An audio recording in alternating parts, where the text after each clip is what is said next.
440 ரூபாய் ஜாஸ்தி, 1200 வந்தது ட்ரெயிலர்.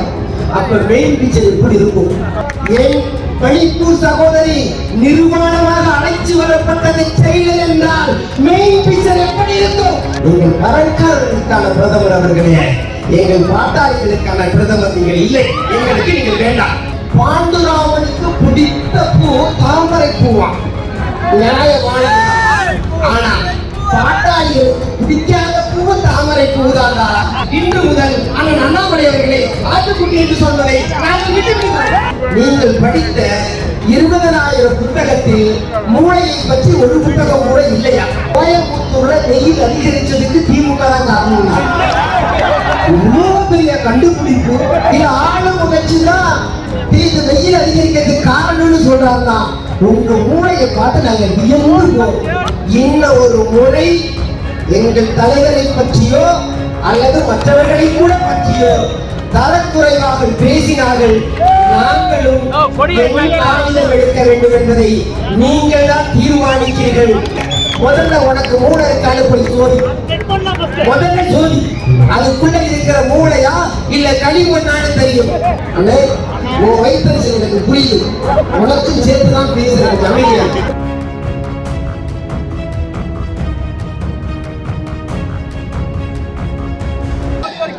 நாங்க 10 வருஷம் ஆண்டது ட்ரெயிலருங்கிறார். எது ட்ரெயிலரு?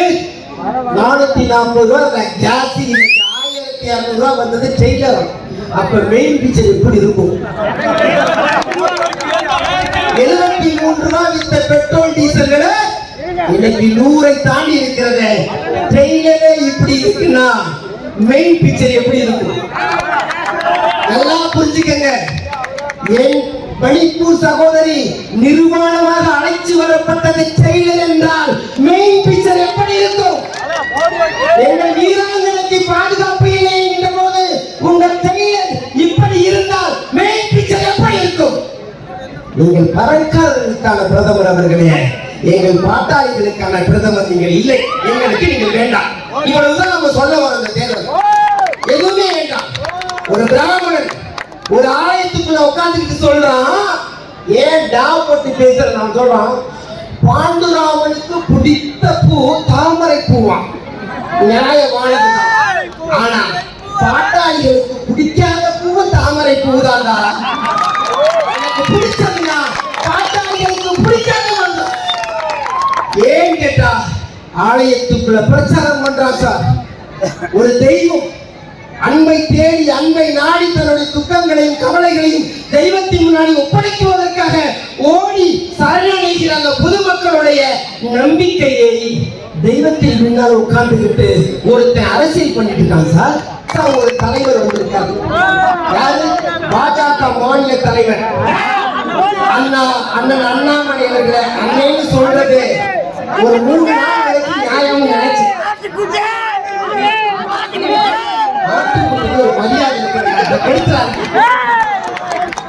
அது பச்சை இலையை போட்டா கூட பண்போட பின்னாடி வரும். அது உண்ட வீட்டுக்கு 2 பண்ணவே தன் குட்டிகளுக்கு சரியாக பால் கொடுக்கும். தன் வீடு தேடி வரும். யார் நிஜமாக இருந்து ஆட்டுக்குட்டிக்கு தெரியும். நிச்சயமாக அடுத்த வீட்டுல தாவி பார்க்காது. அது திருப்பி வீசியும் எடுக்காது. அது அடுத்தவங்களை போட்டு விடாது. அது அடுத்தவங்களை குறை சொல்லாது. அதனால இன்று முதல் அண்ணன் அண்ணாமலை அவர்களே ஆட்டுக்குட்டி என்று சொல்வதை நாங்கள் விட்டுவிடுகிறோம். ஏனென்றால் எங்கள் ஆட்டுக்குட்டிகள் மீது எங்களுக்கு பெரிய மதிப்பு உண்டு. எங்க குடும்பத்துல எங்க அண்ணன் தம்பி போல ஆட்டுக்குட்டி ஒரு உறுப்பினர். அவர்களை நாங்கள் அவமானப்படுத்த விரும்பவில்லை. எங்க தலைவர் சொல்லியிருக்கார்.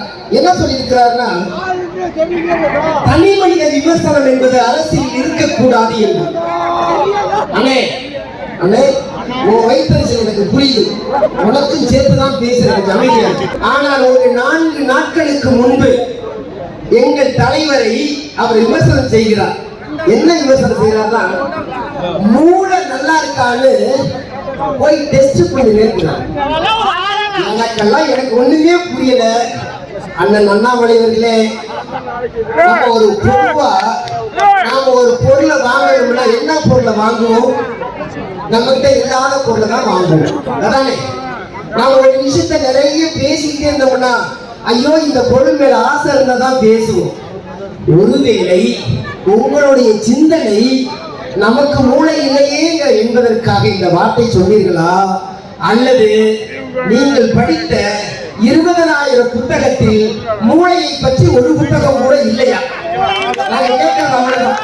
ஆனா ஒரே ஒரு விஷயம், மூளையை பற்றி பேசுறது மூளை இருக்கணும் இல்லையா? மூளையை பற்றி பேசுறவங்களுக்கு மூளை இருக்கணும் இல்லையா? அப்ப யாரு பேசணும்னு ஒரு அருகதை இருக்குல்ல. அண்ணாமலை அவர்கள் சில மாதங்களுக்கு முன்பு ஒரு பேட்டியில சொல்லியிருந்தார், கோயம்புத்தூர்ல வெயில் அதிகரிச்சதுக்கு திமுக தான் காரணம். இவ்வளவு பெரிய கண்டுபிடிப்பு. ஏமா நீங்க சொல்லுங்கம்மா, நீங்க இப்ப ஸ்கூல் போயிருக்கீங்களா? வெயில் அதிகரிச்சா திமுக ஆட்சி வந்துச்சா வெயில் அதிகரிக்குமா? இல்ல ஆளும் வச்சுதான் வெயில் அதிகரிக்கிறதுக்கு காரணம்னு சொல்றாங்க. உங்க மூளையை பார்த்து நாங்க வியந்து போறோம். அப்ப நான் என்ன சொன்னோம், தயவு செய்து நாங்க இப்ப இது சொல்றோம், நாகரிகத்துக்கு கட்டுப்பட்டு, எங்களுடைய பண்பாட்டுக்கு கட்டுப்பட்டு, அரசியல் சட்டத்துக்கு கட்டுப்பட்டு ரொம்ப நியாயமா நேர்மையா விமர்சிச்சுட்டு இருக்கிறோம். இன்னும் ஒரு முறை எங்கள் தலைவரை பற்றியோ அல்லது மற்றவர்களை கூட பற்றியோ தரக்குறைவாக பேசினார்கள், நாங்களும் ஆயுதம் எடுக்க வேண்டும் என்பதை நீங்கள் தான் தீர்மானிக்கிறீர்கள், எடுக்க வேண்டியிருக்கும் நண்பர்களே. எனவேதான் அண்ணாமலை அவர்களே, நீங்கள் மூளை இல்லை என்று சொன்ன அந்த தலைவரை தான் இன்றைக்கு உலக நாயகன் என்று கொண்டாடி கொண்டிருக்கிறார். இந்த மண்ணில் கலை இலக்கிய பண்பாடுகள் இன்னும் 20 வருடம், இன்னும் 50 வருடம் கழித்து என்ன வரும் என்பதை முன்கூட்டியே யோசிக்கக்கூடிய ஒரு மிகப்பெரிய ஆற்றலுடைய தலைவன் எங்கள் தலைவன். யாரை பார்த்து மூளை இல்லைன்னு சொல்லிட்டு இருக்க? முதல்ல உனக்கு மூளை இருக்கான்னு போய் சோதி. முதல்ல சோதி, அதுக்குள்ள இருக்கிற மூளையா இல்ல களிமண்ணான்னு தெரியும். அப்புறம் அவர்கிட்ட சொல்ல வேண்டிய ஒரு மிகப்பெரிய விஷயம் தெரியுமா? இவரு காக்கி சட்டையை கலட்டி காக்கி சட்டை போடும் பொழுது யோசிச்சிருக்கணும் அந்த கட்சியோட வரலாறு. இன்னும் இவருக்கு நினைப்பு காக்கி சட்டை போட்டுட்டு இருக்கோம்னு சொல்லிட்டு. இது போன்ற செய்திகளை மேலும் தெரிந்து கொள்ள எங்களது யூடியூப், Facebook மற்றும் Twitter ஆப்களை சப்ஸ்கிரைப் செய்யவும்.